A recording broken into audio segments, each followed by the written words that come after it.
India வந்துள்ள south African அணி 5 போட்டிகள் கொண்ட T20 தொடர்ல பங்கேற்று விளையாடவுமே இருக்காங்க.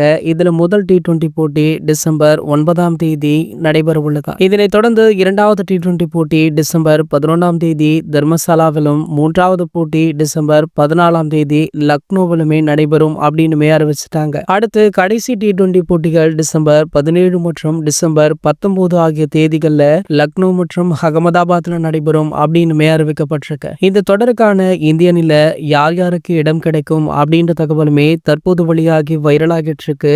பேட்டிங் வரிசையை பாத்தீங்கன்னா கேப்டன் சூரியகுமார் யாதவ், அபிஷேக் சர்மா, துணை கேப்டன் சுப்மன் கில் தான். திலக் வர்மா, ஜிதேஷ் சர்மா, ரிங்கு சிங் ஆகியோர் மட்டுமே முழுநேர பேட்டர்களாக இருப்பாங்களா. ஆல்ரவுண்டர்கள்ல நிதிஷ் ரெட்டி, சிவம் தூபே, அக்ஷர் பட்டேல், வாஷிங்டன் சுந்தர் ஆகியோர்களுமே இடம்பெற அதிக வாய்ப்புள்ளதாக சொல்லப்படுது. பவுலர்கள்ல ஜஸ்பிரீத் பும்ரா, அர்ஷதீப் சிங், குல்தீப் யாதவ், அர்ஷித் ராணா, வருண் சக்கரவர்த்தி ஆகியோர் களமிறங்க இருக்காங்களா.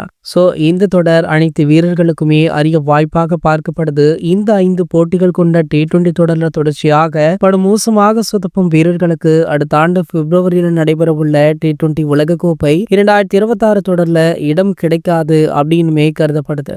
இந்திய T20 அணியில பும்ராவை விட அர்ஷதீப் சிங் மிகவும் சிறப்பாக செயல்பட்டாரு. ஆகையால பும்ரா சொதப்பும் பட்சத்துல அர்ஷதீப் அவர்கள் உள்ள நுழைய வாய்ப்பு இருப்பதாகவுமே சொல்லப்படுது. இது போன்ற கிரிக்கெட் செய்திகளை பற்றி நீங்க உடனே தெரிஞ்சுக்க நம்மளுடைய சேனலை மறக்காம சப்ஸ்கிரைப் பண்ணிக்கோங்க.